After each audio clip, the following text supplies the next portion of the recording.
श्री देवी महात्म्य कथासार अध्याय 5वा शुंभ निशुंभांसाठी सुग्रीवाची शिष्टाई। या अध्यायाचे वाचन किंवा श्रवण जो कोणी भक्त शांत चित्ताने मनोभावे करील तो रुग्ण व्याधीपासून मुक्त होईल, विद्यार्थ्यांना विद्येची प्राप्ती होईल, अडचणीत असणाऱ्यांची सर्व विघ्ने दूर होतील, जे श्रद्धावान आहेत त्यांना मोलाची प्राप्ती होईल, अटळ श्रद्धेमुळे मूळ प्राप्तीचे समाधान सर्वांना मिळवता येईल, यासाठी भाविकांनी याचा अनुभव घ्यावा। श्री गणेशाय नमः। श्री दुर्गा देवे नमः। देवीला अनन्य भावे वंदन करून आता आपण 5व्या अध्यायास प्रारंभ करूया। आश्रमात राहणाऱ्या सुरत राजाला मेधा ऋषी यांनी जी माहिती सांगितली होती तीच माहिती सूत मुनींनी मार्कंड ऋषींना सांगितली, तीच माहिती त्यांच्या इतर शिष्यांना सुद्धा सांगितली। 5व्या अध्यायाची माहिती म्हणजे एक कथा आहे। ही कथा महासरस्वती देवीच्या अवताराची कथा आहे। देवीने पहिला अवतार भवानी जगदंबाचा घेतला तर दुसरा महालक्ष्मी देवीचा घेतला। सरस्वती देवीचा हा अवतार देवीचा तिसरा अवतार आहे। महिषासुराचा निपात झाला। काही दिवस निघून गेले। राक्षसांना त्यांच्या झालेल्या वाताहातीचा विसर पडला, पण आपल्या दृष्ट गुणांचा व क्रूर कर्माचा त्यांना विसर पडला नव्हता। त्यांची ही मूळ प्रवृत्ती पुन्हा जागी झाली। त्यांनी परत देवांना सतावयास प्रारंभ केला। देवांची सत्ता संपवून टाकली। यज्ञ यासारखी धार्मिक कृत्येही देवांना धडपणे करता येईनाशी झाली।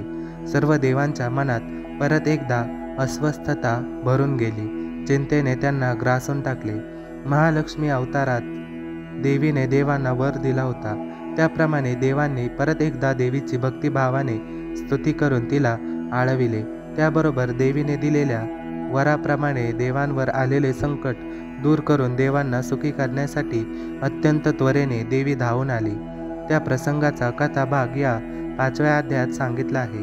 फार पूर्वीच्या काळात शुंभ आणि निशुंभ नावाचे राक्षस होऊन गेले। ते अत्यंत दृष्ट आणि क्रूर कर्माचे असे होते। आपल्या स्वभावाप्रमाणे अत्यंत निर्दयपणे दृष्ट कृत्य करून त्यांनी देवांना त्रास द्यायला सुरुवात केली। देवांशी त्यांनी पक्के शत्रुत्वच पत्करले होते।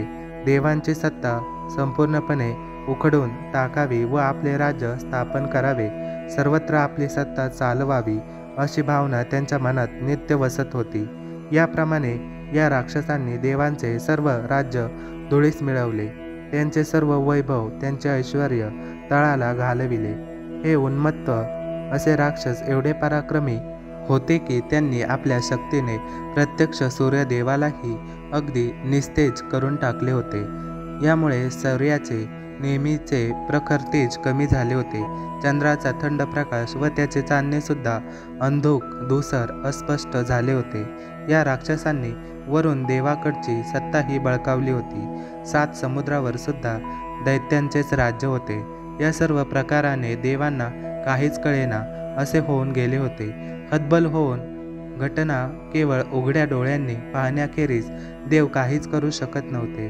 त्यांना जेव्हा कुठलाही मार्ग दिसेनासा झाला, सर्वच बाजूंनी त्यांचा कोंडमारा झाला, त्यावेळी देवांना देवीची आठवण आली। तिने देवांना दिलेल्या वराची आठवण आली। मग सर्व देवांनी मिळून भक्तिभावेने मनोभावे आर्ततेने देवीला आळविले, तिची प्रार्थना केली। कुठल्याही संकटामधून सोडवण्यासाठी कधीही धावून येण्याचे आश्वासन देवीने दिलेले होतेच। सर्व देवांनी देवीची स्तुती करण्यास प्रारंभ करताना पहिल्यांदा एक दिव्य मंत्र म्हटला। या मंत्रानंतर त्यांनी स्तोत्र म्हणण्यास सुरुवात केली। हे स्तोत्र व मंत्र अर्थात मूळचे संस्कृत भाषेतच आहेत। त्यांचा भावार्थ खालीलप्रमाणे आहे। नमो प्रकृते भद्रे तुझ लागून सर्व नामे नमो नम। स्तोत्र व मंत्र म्हणून झाल्यावर सर्व देवांनी षोडोपचारे देवीची पूजा केली। सर्वांनी मिळून प्रार्थना केली। सूत यापुढे म्हणाले, सर्वांनाच प्रकाश देणारी अशी ही देवी आहे, म्हणूनच तिला सर्वश्रेष्ठ मानतात। ती देवांपेक्षाही श्रेष्ठ अशी आहे, म्हणूनच तिला महादेवी असे म्हणतात।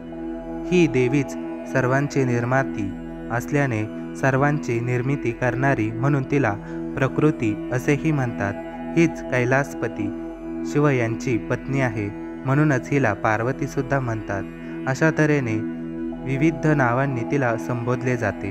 देवांची प्रार्थना ऐकल्यावर देवी पार्वतीला म्हणाली, मला आता अत्यंत क्रूर व दृष्ट व बलवान अशा शुंभ व निशुंभ या 2 राक्षसांचा पूर्णपणे निष्पात करावयाचा आहे. यासाठी आता मी धरतीवर महासरस्वती या नावाने अवतीर्ण होणार आहे. या 2 राक्षसांचा पुरता बिमोड मी या महासरस्वतीच्या अवतारात करणार आहे. यामुळे देवांवरचे संकट दूर होईल, त्यांचे दुःख नाहीसे होईल व सर्व चिंता हरतील. धरतीवर अवतीर्ण झालेली देवी ही शंकर व पार्वती यांची मुलगी होती. ती अत्यंत स्वरूपवान व तेजस्वी दिसत होती. चंड व मुंड या 2 दैत्यांना माहीत नव्हते की ही खूप सौंदर्य संपन्न असलेली देवी ही शंकर व पार्वती यांची मुलगी आहे. एकदा या 2 दैत्यांनी तिला पाहिले. त्या सुकुमार दिसणाऱ्या देवीचे रूप व लावण्य पाहून ते दोघे तिच्यावर फिदा झाले. चंड मुंड या राक्षसांनी या सौंदर्यवती मुलीची माहिती शुंभ व निशुंभ या दोघांना दिली.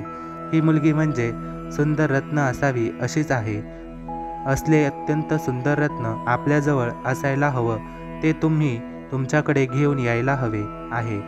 तुमचा खजिना हिरे मोती माणिक पाचू सोनं नाणं इत्यादी मौल्यवान गोष्टींनी पुरेपूर भरलेला असेल सुद्धा, पण हे रत्न त्यापेक्षाही फार मोलाचे आहे. तेव्हा काहीही करून कितीही प्रयत्न करून हे रत्न तुम्ही आणायलाच हवे. वजन काट्यात या रत्नाचे तोल मोल करताच येणार नाही. ते दोघं अतिशय आग्रहाने बोलत होते. ही माहिती ऐकून शुंभ अगदी हरकून गेला. आपल्या राक्षस सेनेतील अतिशय हुशार चाणाक्ष बलिष्ठ अशा सुग्रीव नावाच्या दैत्य सैनिकाला त्याने लगेचच बोलावून घेतले. त्याला सर्व हकीकत पुन्हा सांगितली व म्हणाला, तू ताबडतोब हिमालय पर्वतावर जा.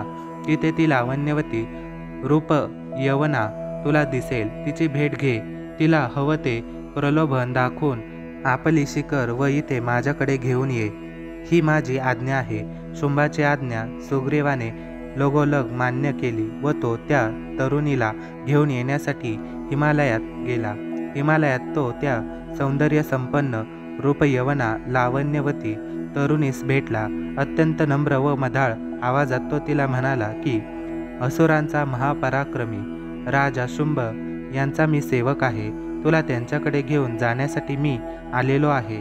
दैत्य राजा शुंभ याची ताकद ऐश्वर बळ याची सत्ता ही सर्वांपेक्षा श्रेष्ठ अशीच आहे. त्या सर्वांवर शुंभ राजाची हुकूमत चालत असते. तेव्हा अशा सामर्थ्य बलशाली आणि ऐश्वर्य संपन्न राजाकडे तू चल. तुझ्या आयुष्याचे कल्याण होऊन जाईल. तेथे तुला कशाचीच कमतरता पडणार नाही. सुग्रीव देवीला जे म्हणाला ते ऐकून तिला शुंभाच्या अहंकारी स्वभावाबद्दल हसू आले.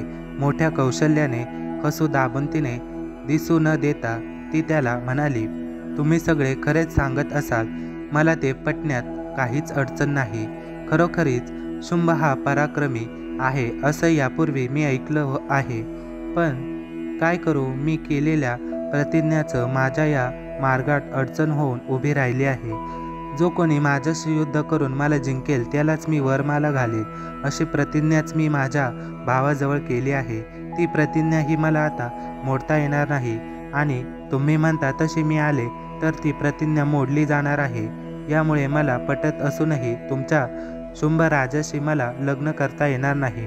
यामुळे त्या दोन्ही भावांनी इथे येऊन माझ्याशी युद्ध करावे. युद्धात मला त्यांनी जिंकून घ्यावे व त्यानंतर माझ्याशी लग्न करण्याची बोलणी करावी.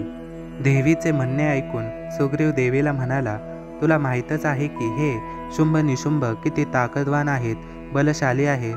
मग अशा व्यर्थ अहंकाराचा काय उपयोग. त्यांच्याशी युद्ध न करताच शहाणपण आहे व त्यातच तुझे हित आहे.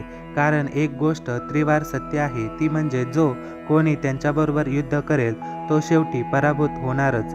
अशा परिस्थितीत त्या बलशाली सर्वश्रेष्ठ महापराक्रमी दैत्य राजांसमोर तुझ्या एकटीचा कसा काय निभाव लागणार. तेव्हा तू शहाणी हो. मागचे सगळे सोडून दे. निश्चय प्रतिज्ञा या गोष्टी विसरून जा आणि आमच्यासोबत चल. तू स्वखुशीने आलीस तर त्यात तुझ्या जन्मांचे कल्याणच होईल. पण ती पुन्हा सुग्रीवाला म्हणाली, माझा आता नाईलाजच आहे, कारण मी तर वचनबद्ध आहे. देवीचा निश्चय अटळ होता म्हणून तिने परत आपला हेतू त्या सुग्रीवाला सांगितला.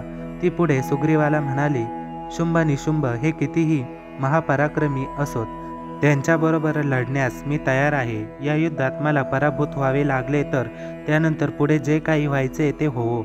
त्या सर्वच परिणामांना सामोरे जाण्यास मी तयार आहे. पण माझ्या निश्चयापासून दूर होणे हे मला शोभणारे नाही. ही त्रिवार सत्य आहे, हे तुम्ही ध्यानात घ्या. अशा प्रकारे ही कथा सांगितल्यानंतर सूत येथे असलेल्या शौनक व इतर ऋषींना म्हणाला, आता धूम्रलोचन दैत्याच्या वधाची कथा अगदी सविस्तरपणे मी तुम्हाला पुढच्या अध्यायात सांगणार आहे. अशा प्रकारे श्रीदेवी महात्म्य कथासार अध्याय 5 येथे समाप्त होत आहे. व्हिडिओ आवडल्यास लाईक आणि शेअर करा. असेच नवनवीन व्हिडिओ पाहण्यासाठी चॅनेलला सबस्क्राईब नक्कीच करा. धन्यवाद.